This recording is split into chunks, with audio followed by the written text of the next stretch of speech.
Indus polity, D.D. Kaushambi, he propounded a theory called theocratic theory, through which Indus people were governed by priestly class association or theocratic rule. R.S. Sharma propounded a theory, merchant rule, or merchants were the ruling class. A.L. Bhasham, according to A.L. Bhasham, the entire system of administration was centralized or centralized system of governance. On Gordon Child, according to Gordon Child, municipal administration was existed. Municipal system of governance.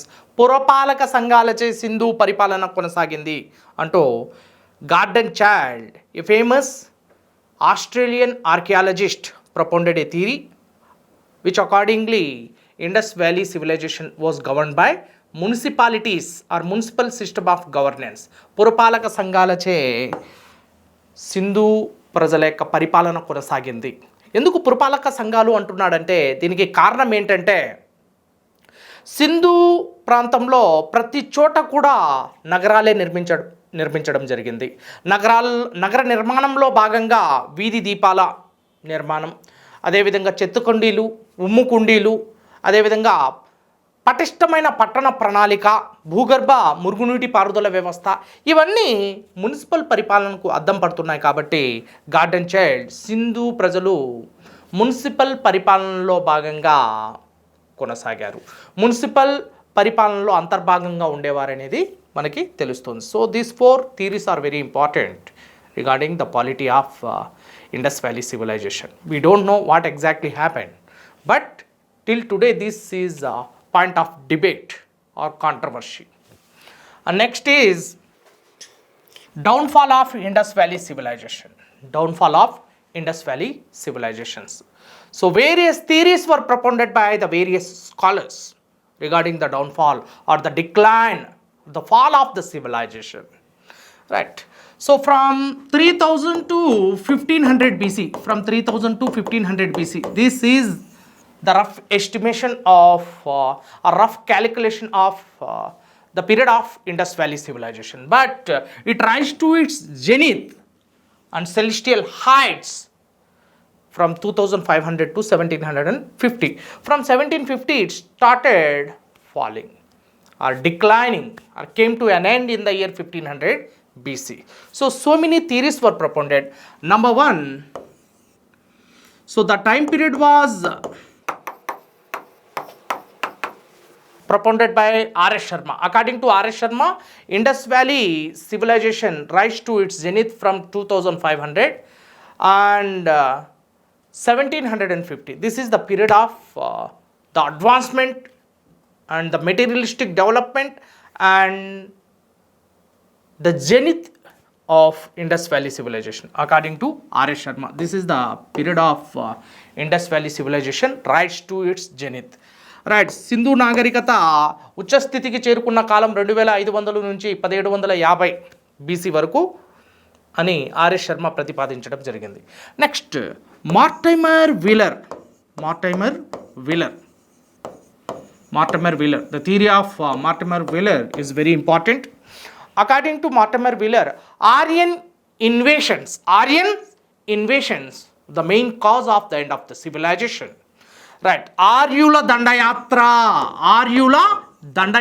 Aryan invasions, ఆర్యుల దండయాత్ర వల్ల సింధు నాగరికత పతనమవుతుందని Mortimer wheeler సిద్ధాంతాన్ని ప్రతిపాదించాడు. మరి Mortimer wheeler ప్రతిపాదించిన సిద్ధాంతం ప్రకారం ఈ వాయవ్య భారతదేశంలో నివసిస్తున్న సింధు ప్రజలు క్రీస్తు పూర్వం 1750 నుంచి 1500 మధ్య ఇక్కడ నివసిస్తున్న ఈ సింధు ప్రజలకు ఒక భయానకమైన ప్రమాదం పొంచుకొచ్చింది. ఆ ప్రమాదం ఎవరి రూపంలో వచ్చిందంటే ఆర్యుల రూపంలో, ఆర్యుల దండయాత్ర రూపంలో ప్రమాదం పొంచుకొచ్చింది. ఆ ప్రమాదం చివరికి సింధు నాగరికతను అంతమొందించి సింధు ప్రజలు ఉత్తర ఈ భారతదేశాన్ని, ముఖ్యంగా వాయవ్య భారతదేశాన్ని వదిలి దక్షిణ భారతదేశానికి తరలి రావడం జరిగింది. ఆ విధంగా దక్షిణ భారతదేశంలో ద్రవిడ సంస్కృతిని ప్రారంభించి ద్రవిడులుగా స్థిరపడడం జరిగింది. అందుకే సింధు నాగరికతను ద్రవిడుల నాగరికత అని కూడా పిలుస్తాం. రైట్, సింధు ప్రజలు ఎందుకు మైగ్రేట్ అయ్యారు? What was the main reason behind it, and what factor made responsible for the migration of Indus people from the northwest frontier provinces of India to the southern part of India? What was the reason behind it? The reason is Aryan invasions, ఆర్యుల దండయాత్ర. So ఎందుకు ఆర్యుల చేతుల్లో సింధు ప్రజలు ఓటమి పాలవుతున్నారు? కారణం ఏంటి అంటే, ఆరియన్స్ use sophisticated tools, weapons and implements the art of warfare. యుద్ధ క్షేత్రంలో, యుద్ధ తంత్రంలో అద్భుతమైన యుద్ధ సామాగ్రిని, పటిష్టమైన యుద్ధ సామాగ్రిని ఉపయోగించడం జరిగింది ఆర్యులు హెల్మెట్స్ని యూజ్ చేశారు. హెల్మెట్స్ శిరస్త్రాణం అంటుంటాం, పైన ధరిస్తుంటారు. రైట్, తలకు గాయాలు తగలకుండా, గాయాల బారి నుండి తలను రక్షించుకోవడానికి హెల్మెట్ని ధరించారు యుద్ధాల్లో ఆర్యులు. అదేవిధంగా Aryan used mail coats or armour. Mail coats రక్షక కవచాలను ఉపయోగించారు, బాడీ మీద రక్షక కవచాలను ఉపయోగించారు. అండ్ ఆర్యన్స్ యూజ్డ్ షీల్డ్ డాలును ఉపయోగించారు. డాలు, కవచాలు మరియు శిరస్త్రాణాలను ఆర్యులు ఉపయోగించారు యుద్ధాల్లో. But Harappans did not use this kind of sophisticated tools and weapons the art of warfare. యుద్ధ క్షేత్రంలో హర్రప్పా ప్రజలు వీటిని ఉపయోగించకపోవడం వల్ల సింధు ప్రజలు సహజ సిద్ధంగానే ఆర్యుల చేతుల్లో ఓటమి పాలు కావడం జరిగింది అంటూ మార్టైమర్ వీలర్ ఆర్యుల దండయాత్ర వల్లే సింధు ప్రజలు ఓటమి పాలై సింధు నాగరికత అంతమవుతోంది అంటూ ఈ సిద్ధాంతాన్ని ప్రతిపాదించాడు. So this is the most accepted theory. Next number 3, G.F.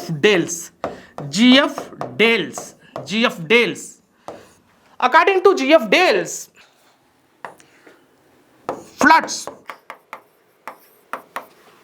were the main cause of the end of this civilization. వరదల వల్ల ఈ సింధు నాగరికత అంతమవుతోంది. వరదల తాకిడికి లోనవుతున్న మొహెంజోదారో, చన్హూదారో లాంటి పట్టణాలు మనకు గొప్ప సాక్ష్యాధారాలుగా నిలిచాయి. ఈ వరదల్లో కూరుకుపోయిన ఇళ్ళు మరియు జనావాసాలు మరియు భయానకమైన ఆస్తి ప్రాణ నష్టం జరిగి ఎన్నో కళేబరాలు మరియు అస్థి పంజరాలు పుడికల నుంచి బయటికి గుట్టలుగా దిబ్బలుగా కనిపిస్తున్నాయి మొహంజోదారో ప్రాంతంలో మరియు చన్హూదారో ప్రాంతంలో. ఈ వరద తాకిడి వల్లే సింధు నాగరికత అంతమవుతుందని జిఎఫ్ డేల్స్ అనే ఆర్కియాలజిస్ట్ తెలియజేయడం జరిగింది. Next the great scholars Robert Rykes propounded the theory of tectonic forces or earthquakes.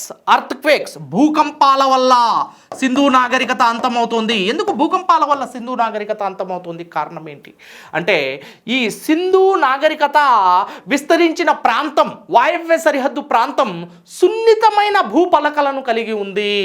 ఇవి టెక్టానిక్ బలాలకు ప్రభావితం అవుతుంది. చాలా సున్నితమైన ప్రాంతం మరియు భూకంపాలకు నిలయమైన ప్రాంతం, మరి టెక్టానిక్ ఫోర్సెస్లో టెక్టానిక్ జోన్లో ఉంది కాబట్టి ఇక్కడ భూకంపాలు సంభవించి ఉంటాయి. ఈ భూకంపాల్లో ఎన్నో నగరాలు తుడిచిపెట్టుకుని పోయాయి అంటూ రాబర్ట్ రైక్స్ భూకంపాల సిద్ధాంతాన్ని ప్రతిపాదించడం జరిగింది. Next Lambrick. The theory was propounded by Lambrick. This is also important. Lambrick theory. According to Lambrick, the course of the rivers had been changed. Sindhu నాగరికత యొక్క పతనం అనేది నదుల యొక్క గమనాన్ని మార్చుకోవడం వల్ల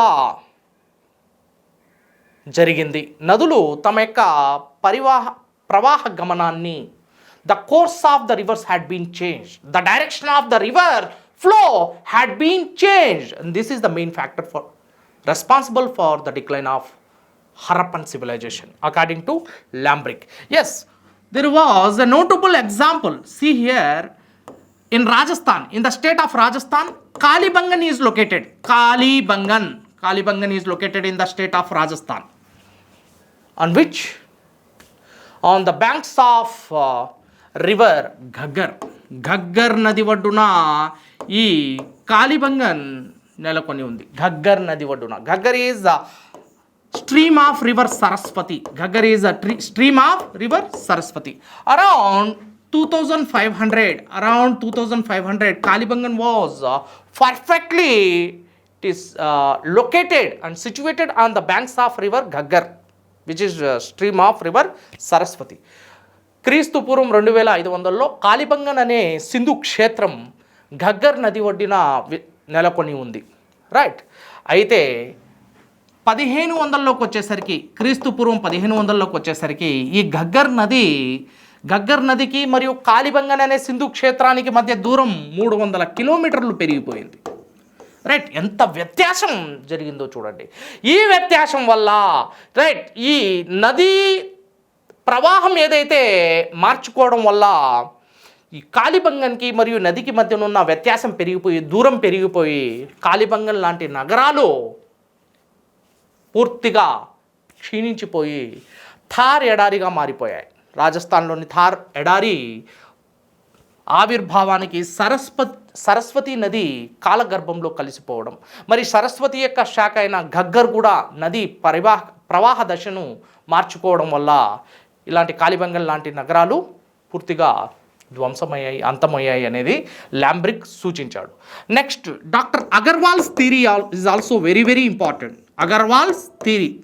according to doctor Agrawal's, the huge desertification, తీవ్రమైన ఎడారీకరణ జరుగుతోంది. ఎడారీకరణ. రైట్. థార్ ఎడారి ఆవిర్భావం, సరస్వతి నది యొక్క అంతం, ఇలాంటి తీవ్రమైన ఎడారీకరణ వల్ల సింధు నాగరికత అంతమవుతోంది. అంటే ల్యాంబ్రిక్ ప్రతిపాదించిన సిద్ధాంతాన్ని అగర్వాల్ కూడా సమర్థించడం జరిగింది, ఏకీభవించడం జరిగింది. Next, finally have to discuss on the fair service theory. Theory of fair service. Theory of fair service. Fair service అనే పురావస్తు శాస్త్రజ్ఞుడి యొక్క అంచనాల ప్రకారం సింధు నాగరికత అంతం కావడానికి కారణం సహజ వనరుల యొక్క దుర్వినియోగం, the misuse of natural resources. ఈ విధంగా సహజ వనరుల్ని దుర్వినియోగం చేస్తున్నారు. నీటిని అవసరమైన దానికంటే ఎక్కువగా ఉపయోగించడం, అదేవిధంగా కలపను అవసరమైన దానికంటే ఎక్కువగా ఉపయోగించడం, కలపను వంట చెరుకును ఎక్కువగా ఉపయోగిస్తున్నారు. మరి ఈ కలపను అడవులను నరికి తీసుకురావడం జరుగుతోంది. ఎందుకు ఈ కలపను విరివిగా ఎక్కువ మొత్తంలో ఉపయోగిస్తున్నారు? కారణం ఏంటంటే సింధు ప్రజలు కాంస్యం అనే మిశ్రమ లోహాన్ని తయారు చేశారు. వేటి యొక్క మిశ్రమంతో? కాపర్ మరియు టిన్, రాగి మరియు తగరం యొక్క మిశ్రమంతో కాంస్యం అనే మిశ్రమ లోహాన్ని తయారు చేశారు. మరి మిశ్రమ లోహాన్ని తయారు చేయడానికి కాపర్ని మరియు తగరాన్ని, రాగిని మరియు తగరాన్ని అత్యధిక ఉష్ణోగ్రత వద్ద వేడి చేయాలి. వేడి చేసి ఆ రెండింటిని మిక్స్ చేయాలి. రైట్. అలాంటి మిశ్రమం చేసే ప్రక్రియలో అత్యధిక ఉష్ణోగ్రత కోసం కలపను ఉపయోగించడం జరిగింది. కలపను కాల్చి ఈ రెండింటిని దహనం చేయడం జరిగింది. దీని ద్వారా అడవుల్ని విపరీతంగా నరికివేయడం జరిగింది. Deforestation is taken place. ఎప్పుడైతే అడవుల నరికివేత క్రమక్రమంగా జరుగుతూ పోయిందో సాయిల్ ఎరోజన్ అనేది జరిగింది. దానితో పాటు సాయిల్ ఎరోజన్ జరిగింది. అంతేకాకుండా ఈ భూగర్భ జలాల యొక్క ఉనికి పూర్తిగా కోల్పోయింది. భూగర్భ జలాలు చాలా అడిగింటిపోయి అదృశ్యమైపోయాయి. So underground water resources are disappeared. This is the main reason. Soil erosion జరుగుతుంది, మృతికా క్రమక్షయం. అడవుల్ని పూర్తిగా నరికేస్తే రైట్ వర్షాలు పడినప్పుడు ఆ నీరు భూ పై పొరను కోసుకొని మృతికా సారాన్ని పూర్తిగా నష్టపరిచింది.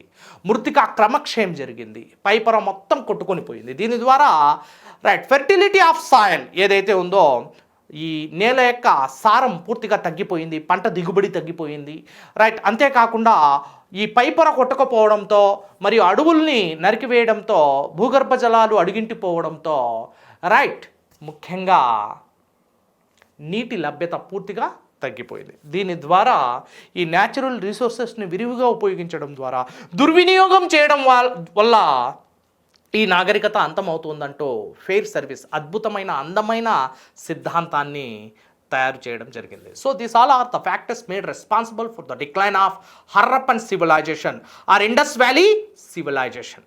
Okay, so next, the place of Indus valley civilization in the history of India. భారతదేశ చరిత్రలో సింధు నాగరికత యొక్క స్థానం ఏంటి అంటే, సింధు నదిని గ్రీకులు ఇండస్ అని పిలిచారు. సింధు నదిని గ్రీకులు ఏ విధంగా పిలిచారు? ఇండస్. ఈ ఇండస్ అనే పేరు మీదగానే ప్రస్తుతం ఇండియా అని పిలువబడుతుంది. India came from the route Indus. ఒక నది యొక్క పేరు ఇండస్. గ్రీకులు ప్రాచీన కాలంలో సింధు నదిని ఇండస్ అని పిలిచారు, దాని పేరు మీద కానీ ఇండియా అని పేరు వచ్చింది. అదేవిధంగా ఈ ఇండస్ నదిని సంస్కృతంలో సింధువు, సింధు జలాశయం, సింధువు అని పిలిచారు, రైట్. ఋగ్వేద కాలంలో కూడా సింధు జలాశయం యొక్క పేరు పలుమార్లు ప్రస్తావించబడింది. అంటే సింధువు అనే పేరు మీదుగానే హిందువు అనే పేరు వచ్చింది. అంటే అరబ్బులు తమ యొక్క ప్రొనౌన్సియేషన్లో, రైట్, స్పీచ్ సౌండ్స్ ఏవైతే ఉన్నాయో అందులో సీని పలకడం, ఉచ్చరించడం కష్టమైనప్పుడు హీగా దాన్ని పలకడం జరిగింది. ఆ విధంగా సింధువును హిందువుగా పలకడం జరిగింది, రైట్. సింధు ప్రాంతాన్ని హిందూగా పలికి చివరికి హిందువుల నుంచి హిందువులు నివసించే ప్రాంతాన్నే హిందూస్థాన్గా ప్రస్తుతం పిలవడం జరుగుతుంది. చూడండి, మన భారతదేశం యొక్క ఉనికి, మన భారతదేశం యొక్క భౌగోళిక స్వరూపం ఒక నాగరికత నుంచి ఆవిర్భవించింది, ఒక నాగరికత నుంచి గ్రహించడం జరిగిందనడంలో ఎటువంటి సందేహం లేదు. ఇది భారతదేశ చరిత్రకు అద్దం పడుతోంది, భారతదేశ చరిత్రకు మూల బిందువు అవుతోంది.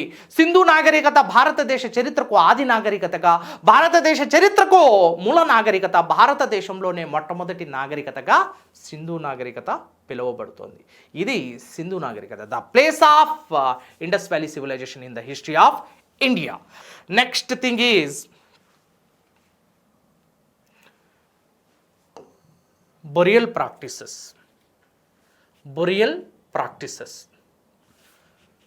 సింధు ప్రజల యొక్క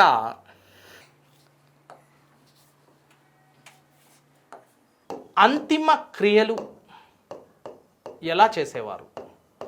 ఫైనల్ రైట్స్ అంటుంటాం వీటిని, ఫైనల్ రైట్స్. ఈ సింధు ప్రజల యొక్క అంతిమ క్రియలు, చివరి క్రియలు ఏ విధంగా చేశారు అంటే, శవాన్ని పూడ్చేవారా, శవాన్ని కాల్చేవారా, మరి ఏ విధంగా వీరు అంతిమ క్రియలు నిర్వహించేవారు అంటే 3 రకాల అంతిమ క్రియలు నిర్వహించారు, రైట్. బొరియల్ ప్రాక్టీసెస్ని మనం చూడొచ్చు. ఇందులో there are 3 types of burial practices. Number 1 is complete burials. Complete burials. Number 1 is complete burials. Next, number 2 is fractional burials. And number 3 is post cremation burials. Post cremation burials. Complete burials, పూర్తి స్థాయి శవాన్ని సమాధి చేయడం.